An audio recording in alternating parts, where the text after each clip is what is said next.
Game number 2 between Secret and IG. Waiting to find out if IG can bring, again, what you guys have been mentioning. Maybe that could go something that brings that early aggression, that secures them those early kills to snowball the game into their favor. We'll find out. The Naga being banned out right away by IG, though. And they do have first pick this time.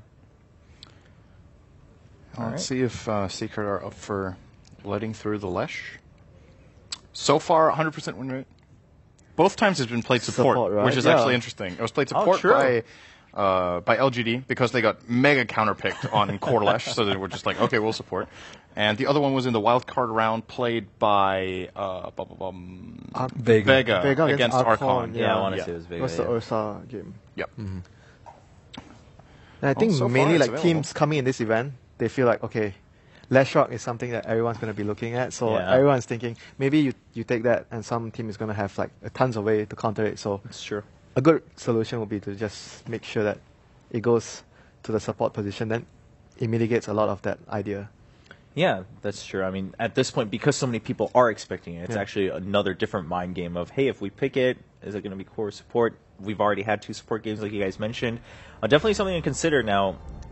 This is the moment to Secret let it through. Now, if Secret lets it through, do you think they will also be in a position where they'll be like, we're just going to hard counter it and then assume that it's support, or will they actually try to wait and see? They will definitely not pick like Cloud9 did. I think, they just went way overboard on it. And it was still incredible how well Cloud9 did in that game. As we talked about, they actually drew it on to 66 minutes with so many heroes, which, you know, we're maybe not giving them enough credit for the synergy between the lineup Cloud9 had in that game, but to me it seemed like it was a little bit too much of one thing. Right. How about this, Sin? You just pick one hero that counters it. Like you don't build a lineup that counters the specific hero. Like maybe you just pick Nyx just to deal with Lash. Nyx is decent. If the Lash is like support, Nyx is still decent against it. Right. And if it's a core, obviously it's better because of mana burn. Or you just ban it.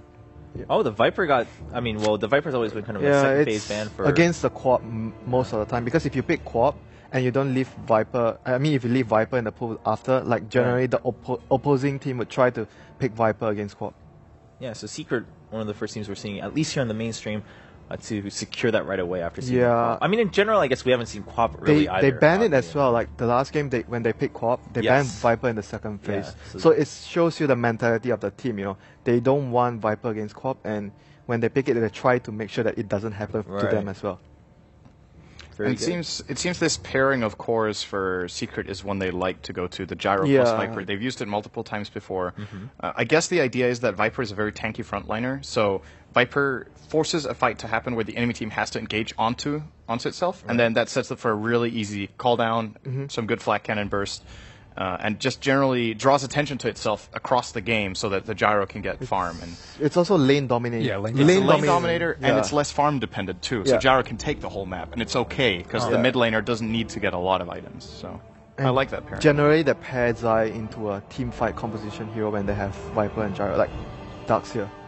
So they have a lot of combination play available if they go down that route again. All right. IG, meanwhile, securing Razor before we go into the second phase of the ban. So IG themselves have good lanes. Like Razor and Quap are known for being good at lanes as well. So like both sides with the first 4 picks are prioritizing heavily on having good lanes and having a good early game. You know, that's generally a good thing for IG. You know, being aggressive early and having good lanes. Having good lanes means that your support can roam a lot. There you go. Yep. Yes, and that's what we've been talking about. You guys have been mentioning that's what we want to see from IG to see if they can change the pace a little bit, put some pressure on Secret rather. Yeah, last game I feel like they really didn't have too much kill potential in the lanes. And that's it was Zeus and Bloodseeker. Yeah, the other 2 lanes. So Bloodseeker is like you can only roll maybe if he reaches 6 or a potential dive happens to Bloodseeker and you TP in. Otherwise, it's really hard to get early kills when you have Bloodseeker as a mid hero. Yeah, and I mean, especially against the Queen of Pain. And of course, the support duo having to do something with that. But as you said, Chuan having a lot more success. He's known for his Enchantress as well as his Sand King, I think, is one of his best heroes. It wasn't the greatest pick last game because Tombstone is very difficult to fight into as a Blink hero. But in general, I think that those type of heroes are the ones that he's best with, and you know, he like sets up the foundation because burning doesn't actually move as much as most other carries. So if you compare it to, remember the game Sylar was Gyro. He TP'd in when he didn't even have mana for ulti, just one Rocket Barrage, but he TP'd in and he got 2 kills. Like you would see that less from burning. Right. All right, Dazzle also being taken out, and Darkseer being banned out by Secret. Yeah, that's not expected. I thought they were actually going to go for it, but it might actually mean they want something else. They might want something like a hard lockdown for the Corp, or something that can, do better against Corp. I'm not sure what at this point. What else does he play? They can do well against Corp and Razor. Like, there's still Clock. Clock and Gyro work well together, but it's not very good at killing Queen of Pain. It's decent against Razor. It's always Nyx, I think. So. But I'm still trying to understand why they banned the Darkseer. But I'm not sure why. I'm really not sure why. It's weird. very uncharacteristic. Like usually you ban it if the opponent has some superior combo. Like you see from the first two picks that they have something that has very huge implications with the vacuum. Otherwise, you don't actually ban it. Yeah, because I mean it's a very combo dependent hero. So it's possible that they want to get rid of it because they don't want to have a support commit as much to annoying the Darkseer out of lane. He's a very self-sufficient offlaner and can actually get a lot if you don't constantly pay attention to him. And even if you don't, or even if you do, rather, you still have to deal with the Ion Shell. So maybe this is a way for Secret to be like, okay, we just want to open up our supports. We don't want to deal with that offlaner. We want to have a lane where Gyro can actually win, for sure. Because Darkseer can tie with Gyro. He can just creep skip. He can just cut the wave. I actually think that might be a reason. Broodmother. Because they banned Darkseer and X. Oh, okay. Yeah, that might actually be the reason. Oh, yeah, now they're okay. Yeah, there we go. Totally forgot about Brood. Yeah. Definitely. Yeah, I mean, because it was so weird. Why would they ban Darkseer? Then my brain was like, something is off. Then I realized IG they didn't ban Brood. So yeah, but they didn't know that when they banned Darkseer, right? They could have banned Brood over Wisp. Yeah, that's why it looked weird. Like the Axe ban makes perfect sense when you see the Brood pick, but it's just it could be they're trying to set up the Brood. You know, they might be trying. And then if they do ban the Brood and the Darkseers, I was like, okay, we basically traded one ban for one ban then. So it's not really a bad trade in either case. So. But Secret does get their way with the Broodmother. This is a problem for IG. This is a big problem. They need supports that Corp does okay. I'd say you don't exactly win the lane, but you can defend your tower basically. But it's difficult to sustain in the lane as Corp against Brood in the long run. So that's not a long-term solution. Yeah, I think it's better to put him in the mid, throw Luo on the Razor, and then try and have another way to deal with the Brood. Bounty again, but Bounty is a bit worrisome though. Like, if you're even in the game is even and you're able to get tracked, then Bounty is able to deal with Broodmother that way. But if you get roll over in the lane, because Bounty doesn't do anything in the lane against Brood, so that might be a problem. But another good factor about having the Bounty is they have strong lanes, right? They have Corp, so Bounty might be able to set up something in the other lanes. I mean, we've seen the run like Bristol a fair amount. I think even with the Darkseer and the Axe banned out, there's still a fair amount of heroes that can deal with them. There's still a couple of good heroes, like maybe Tide, but Sand King, Tide, LC. It's about the lineup they have though. What fits their lineup? But they still, I think they want the Quap to lane against Brood because they want the Razor to go mid against Viper. Yeah, they don't want Quap versus Viper matchup. That's like the worst matchup. Well, they can also put Luo on Queen of Pain.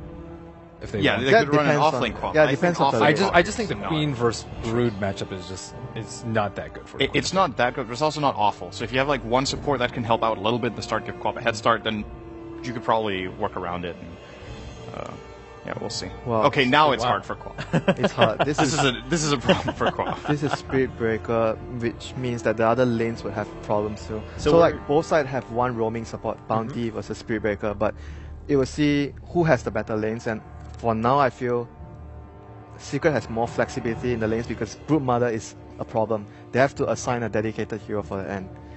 You know, it's not fun to play against that with their lineup right now. So at this point, they need to find someone to just fill that role. I don't know about hold Brood back. I mean, is that the situation IG? They might need a support like something like a Sand King, some support that can deal with Brood. You know, right. It's just no matter what they pick, it's going to be an exceptional, stressful game because you constantly have to deal with Brood. There's constantly going to be Spirit Breaker charging your solos, and then you need to okay, so where's my support actually going to be? I can't protect mid and fight off Brood at the same time. And then, in addition to that, they have two solos in their own lanes, like Viper and Gyro, who are expected to pick something that's self-sustained, you know, self-sufficient against the Brood. So you don't have the problem where the supports have to be here, they have to be in mid. Good call, Ben. Yeah. Sick prediction. I would have never guessed that. would you consider that self-sustained like against Brute? Yes. Yeah, we've seen it a lot. It is. actually. So Especially from the Chinese teams.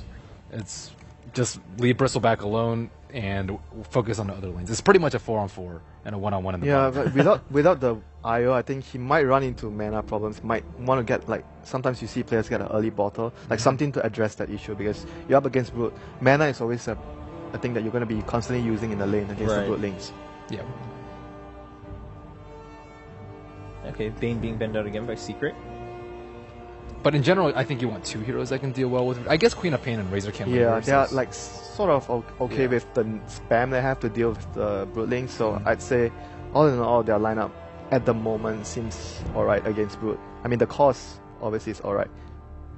So is there any hero that can make this lineup from Secret more nightmarish? Because every hero picked so far has just been getting progressively worse. Nightmare. oh my. Man, you said nightmare. Oh, if they actually do that. It's like that's the point. You're just like don't worry, it won't happen. Don't worry. Yeah. you don't even want to play the game. It's like whatever. We'll take the O2, but keep our morale high for our next yeah, series. there you go. that does sound like not a bad idea. Actually, It's really frustrating. Yeah, but I agree. They're definitely not going to grab Okay. it. That's actually strengthening the Brute mana pick a lot. Yeah. Aura. It's a huge difference. A Brute with Aura and without. Like you're actually able to dominate the lane much more with the Aura. Even a Spirit Breaker, I think, with the aura. Yeah, is obviously it pretty good. helps. It helps in the early few levels where you have a very limited mana pool. Definitely. Yeah, I think their whole theme is like self-sufficient all three lanes and try and capitalize on And the one CM that's is the like weakest. jungling. Yeah. Guys, I'm giving you mana support. Yeah. There you go. I am helping. I remember Dota 1, it used to be a strat level Crystal Maiden into 7 and then quote-unquote disconnect. Oh, we lost our Crystal Maiden. What a shame. We get more gold. Number one strats right there. And then Lina being picked up for IG just to round things out. Doesn't sound like it's really going to change the dynamic too much. A support that has nukes to deal with the Brute links, I guess. Right. It's kind of good in that sense, and they have another form of burst damage to kill stuff. So it's obviously a good thing to have that. Okay, so let's assess the situation. Is it questionable at best, or is it just an absolute nightmare right now for IG? Winter, please let us know. I think they have to be very cautious at dealing with the Brute. If the Brute gets out of control, they wouldn't be able to take care of the other lanes, and Spirit Breaker would be like charging left and right, top, center, whatnot. Then the lanes would fall apart from them if that happens. So the Brute is a very key piece in this puzzle for Secret. So things have swapped a little bit now. It's IG who has to watch out for their early game, whereas originally we were suggesting that, hey, you should put the They aggression should on be Team Secret. taking the initiative. But yeah, now they I mean, actually just have they to can survive still in order take to the have a shot. initiative with Bounty, don't get me wrong. So But you could just tell in the draft that the Brute pick just threw them off. Yeah, you could- completely. yeah, you like could they started definitely see taking that. way longer for the picks and bans, and it's like they need to repair constantly the draft. Yeah. How do we repair our draft so we're not in trouble? Yeah, and definitely that's always threw a us bad for a position little to bit be. of a loop too. So game 2, can IG survive the early game and then even try to get that win against Team Secret? We're about to find out. Channel for your viewing pleasure or audio pleasure Nightmare here techies. for our game number 2 of Team Secret versus Invictus Gaming. It is the second round of the group's day 1. I'm Wagamama, and this is Toby1 CSGO. Hi! The high started, and then he looks over. Alright, damn you, Waga! Such a troll. Such a troll. Yes, I'm a Valve boy. Oh, did he get spotted? When he yeah, did they that? saw him Faith- quickly. Yeah, Faith was just barely spotted, so